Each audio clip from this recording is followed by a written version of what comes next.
A staggering 1 in 2 of us will develop a mental illness sometime in our lives. For most people, it'll be mild to moderate anxiety or depression. But a significant proportion will experience severe mental illness. And many of these people have children. The question is, what is the impact of that severe mental illness on these kids growing up? I started to try and understand my mum and kind of look after her in whatever ways I could. I remember as a young person, I used to wonder, why does she kind of talk about all this weird stuff in the backyard, and she'd draw these weird symbols and write these sentences which didn't make sense. And as a young person I thought, if I can just listen to her enough, one day I'll crack the code, and what that will give me is the ability to communicate with her, and maybe I'll be able to kind of solve schizophrenia. One concern for children of people who have severe mental illness is whether they'll get it themselves, either because of genes or because of the environment they've grown up in. Did you ever fear for your own sanity? Some people develop mental health issues themselves, and sometimes those people are in your own family. And so I started to wonder a little bit about that because I've kind of really had a mentality or a philosophy that life is so rich and complex and unpredictable. It simply is what it is. We can't know the future, so what we can do is kind of live day by day and just live as good a life as we can. You might develop mental illness because you've got 2 or 3 people in your family who have it. It's not a really helpful story. Dr. Kimberly Dean has studied the mental health of offspring in the entire Danish population. We looked at parents who had a range of mental disorders, severe and other mental disorders, and then examined their offspring and looked at the full spectrum of mental disorders that could occur. And we found basically that the pattern was that there was a general vulnerability for offspring. So if you had a parent with schizophrenia, you also had an elevated risk as an offspring of having a substance misuse problem, or an anxiety disorder, or a depressive disorder. So it wasn't confined to those disorders that are similar to their parents. The other interesting thing that we did was to look at whether 2 parents were disordered and whether that combined impact.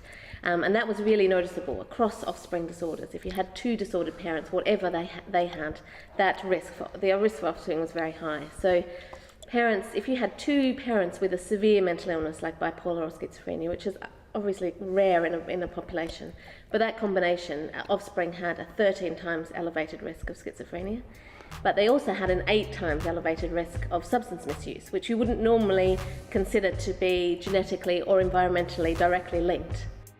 Because this was a large population study, we couldn't separate the effects of genes in the environment, but my view is that it's likely to be a combination. But what the study highlights is that it's a combination of general vulnerability. So there may well be risk genes that apply across disorders, and risky environments that apply across disorders. I think it's important to recognise that although this study is focused on family history, the vast majority of people who have mental health problems don't have a parental history of mental disorders. So that was true of 4/5 of my sample. And in addition to that, if you do have a parent with mental disorder, you're still much more likely not to develop disorder yourself. So that has to be borne in mind. Describe the worst of times and the best of times. I think one of a story that kind of tells me about the worst of times is once being in the city going to the movies with 3 friends of mine.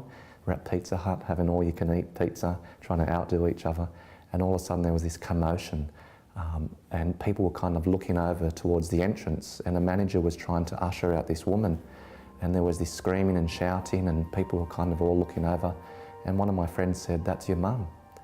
And I looked at my friend and I said, "That's not my mum." It was, but I didn't want to own that. He said, "Well, that's your mum, Nicholas." And for the second time I said to him, "That's not my mum."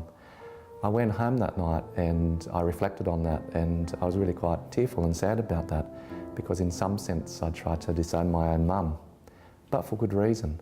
And so there was my double worlds.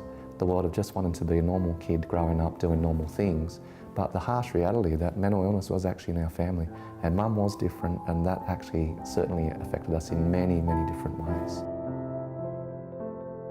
The other thing we looked at was the gender of the parent who was affected by mental disorder.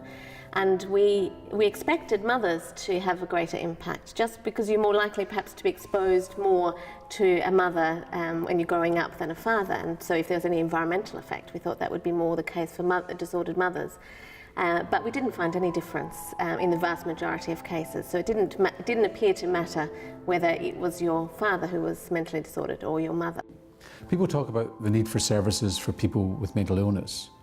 What about services for children of people with mental illness? I think that's a rich question. I think we need to take many different approaches. The approach that we take with On Fire, which is an organisation or a group that I've set up about 10 years ago as a result of my own growing up experiences, has a really clear purpose. Let's try and help these children and young people flourish. Let's bring kids together so they can make friends and experience peer support. Let's give them opportunities to have fun and experience leisure. Let's give them opportunities to actually learn important life skills. And finally, let's actually give these young people an opportunity to make a positive difference in their own communities so they're not just the poor victims. I think one of the messages is that the majority of our patients as clinicians are parents, and we don't think very much about that, and perhaps it's important. I mean, genes are something we can't necessarily do much about, but to think about environments and supporting people who are parents and who have mental health problems in terms of the impact that might have on the next generation.